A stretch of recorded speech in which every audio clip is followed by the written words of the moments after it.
Herkese merhaba, ben diyetisyen Ayşe Tuğba Şengel. YouTube kanalıma hoş geldiniz.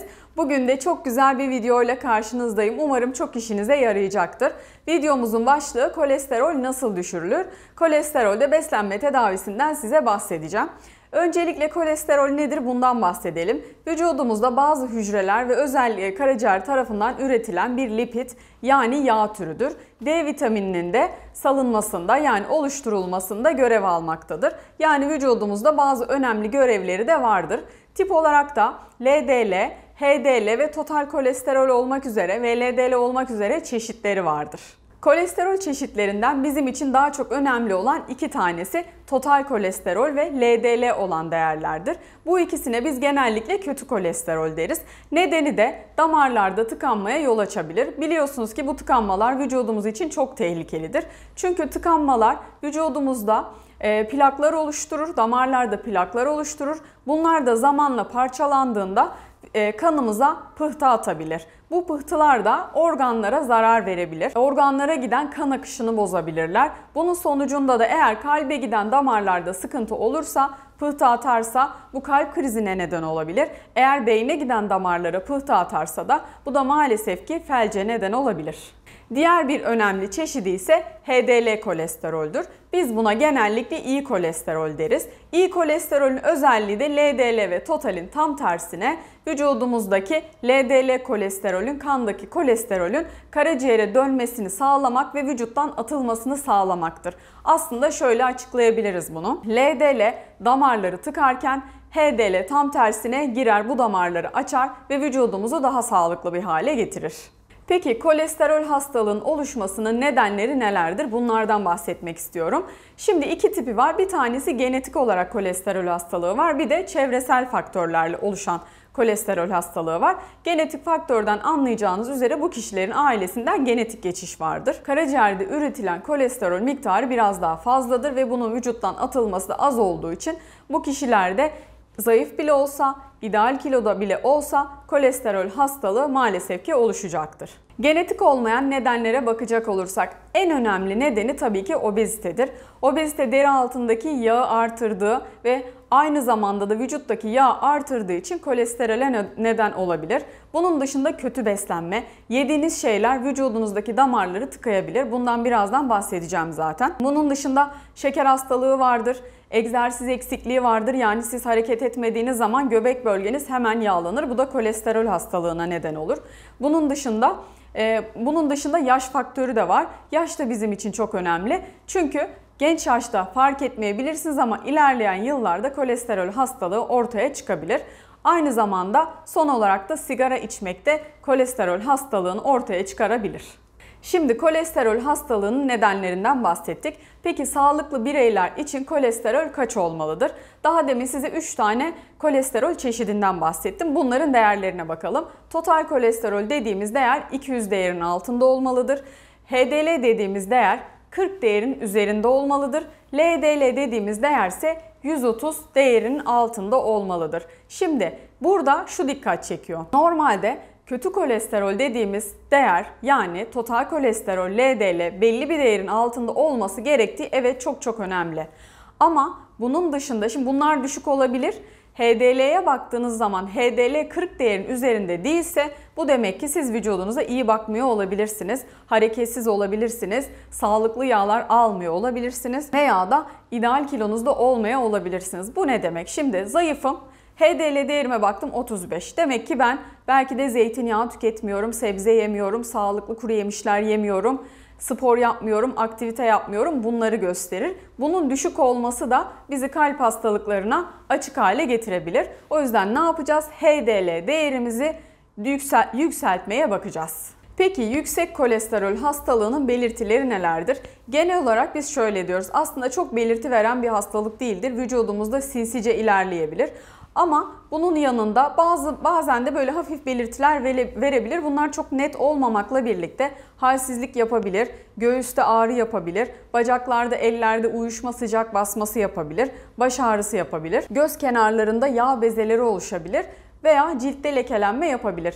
Bunlar kolesterolün ortaya çıktığını gösteren belirtiler olabilir. Ama genel olarak biz şunu çok fazla görüyoruz. Kan değerlerinin hiçbir belirti yok.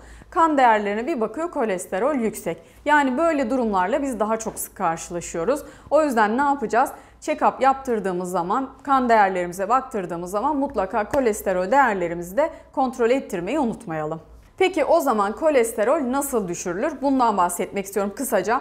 Şimdi en temel olan şey, birincisi mutlaka ideal kilonuza inmelisiniz. Yani eğer obezite varsa mutlaka obezite problemini çözmelisiniz. Temel olan kolesterol hastalığında ideal kiloda olmak, zayıf olmaktır. Bu birincisi. İkincisi, ideal kilo kadar mutlaka yapmanız gereken şeylerden biri de fiziksel aktivite yapmak. Mümkünse de bunu yürüyüş olarak seçmektir. Her gün 1 saat yürüdüğünüz zaman göreceksiniz kolesterol ilacı gibi vücudunuza etki edecektir.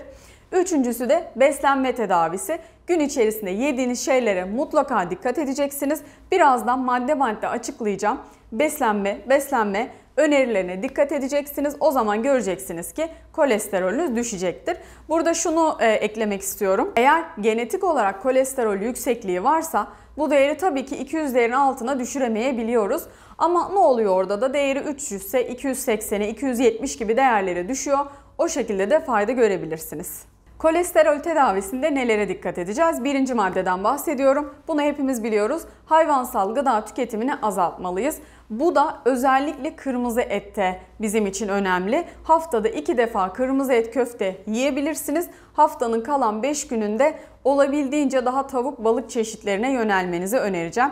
Bunun yanında ikinci madde olarak da yoğurdunuzu mutlaka inek yoğurdu yapmalısınız. Yani burada neyi kastediyorum? Bazı kişilere bakıyorum manda yoğurdu yiyorlar. Kolesterollerinde yükseklik var. Burada önemli olan şu: manda yoğurdu çok yağlı. Dolayısıyla kandaki yağları yükseltebiliyor. O yüzden inek yoğurdu tercih edelim. Bunun da kaymaksız olanını yapmaya almaya çalışalım. Eğer kendiniz yapıyorsanız da mutlaka sütün yağını birkaç defa alın ki olabildiğince kolesterol seviyesini azaltmaya çalışalım. Üçüncü madde, bunu çoğu kişi belki bilmiyordur ya da bilmiyorum. Bize bunlar üniversitede, okulda öğretilmedi. Bunu ben kendim daha çok tespit ettim. Eğer çok fazla meyve tüketiyorsanız gerçekten kolesterolünüz yükseliyor. Çünkü buradaki fazla şeker kolesterole dönüşebiliyor. Bunu danışanlarımda çok zamanlar gördüm ve tespit ettim. O yüzden ne yapacağız? Meyve bitkisel gıdadır, hayvansal gıda değildir şeklinde istediğim kadar tüketebiliriz demiyoruz. Mutlaka gün içerisinde 2 tane meyveden fazla meyve tüketimini kısıtlıyoruz. Günde 2 meyve tüketebiliyoruz. Buna mutlaka çok dikkat edin. Dördüncü madde, yemeklerin pişirme yöntemleri çok önemlidir. Yağda kızarttığımız besinler vücudumuzdaki kolesterolü artırır. Ama onun yerine ne yapmalıyız biz? Fırında pişirmeliyiz veya haşlamalıyız veya çok az yağda tencere yemeği yapmalıyız. Yani yemekleri kızartarak pişirmemeliyiz. Burada da genellikle şu, evet herkes kızartma yapmıyor ama bazen yemeğin adını ne tam olarak hatırlamıyorum ama mesela mevsim türlü sebzeleri kızartarak yapıyor bazı kişiler. Veya işte biberi kızartıyor. Kahvaltıda sıklıkla kızartmalar yiyor. Bunlardan olabildiğince uzak duruyoruz. Çok nadir canınız çekiyorsa 2 haftada bir, ayda bir defa bu yöntemleri uygulayabilirsiniz. Ama ne yapıyoruz? Çok fazla kızarma işlemi yerine daha çok fırında veya haşlama, pişirme yöntemlerini tercih ediyoruz. 5. madde, abur cubur tüketimini mutlaka azaltalım. Onda da görüyoruz ki kandaki trigliserit değerleri çok yükseliyor abur cubur tüketenlerde. Bu da ne yapıyor? Trigliserit de bir kolesterol çeşididir. O yüzden ne yapacağız? Bu tür besinleri azaltacağız. 6. madde olarak da dikkat etmemiz gereken nokta, hazır besinleri olabildiğince tüketmiyoruz. Yani gittim işte hazır döner aldım veya başka ne olabilir? Hazır paket ürünler aldım, konserve ürünler aldım, şarküteri ürünler aldım. Bu tür besinleri olabildiğince azaltıyoruz. 7. madde, bunu artık hepimiz biliyoruz. Çok fazla karbonhidrat tüketimi yapmıyoruz. Bu ne demek? Sürekli her gün pilavlar, makarnalar, börekler, kekler, tatlılar yememek. Bunlar çünkü vücudumuzda ne yapıyor? Kan yağlarını artırıyor. Özellikle de göbek bölgesinde yağlanma yaptığı için vücudumuzdaki metabolizmayı bozuyor ve kolesterolü yükseltebiliyor. Ne yapacağız? Bu tür besinleri eğer ideal kilonuzdaysanız, kilo probleminiz yoksa Haftada 1-2 defa yiyebilirsiniz ama kilo probleminiz varsa, zayıflamaya çalışıyorsanız olabildiğince 15 günde bir defa tüketmek gibi mutlaka sıklığını azaltma yoluna gidiyoruz. 8.'si bu çok beslenmeyle alakalı değil. Mutlaka sigara tüketimini mümkünse bırakalım, bırakamıyorsak da azaltalım. Çünkü sigaranın da kolesterolü yükseltici etkisi olduğunu biliyoruz. Buna da dikkat ediyoruz. 9. ve son madde ceviz. Bunu da hepiniz biliyorsunuzdur. Özellikle günde 2 tane ceviz yemenizi istiyorum. Bunu da ne yapacağız? Akşamdan bir bardak suyun içerisine 2 tane tam ceviz, yani 4 yarım cevizi koyuyoruz. O sabaha kadar özelliğini suya veriyor. Sabah uyandığınız zaman cevizi yiyorsunuz, suyu içiyorsunuz.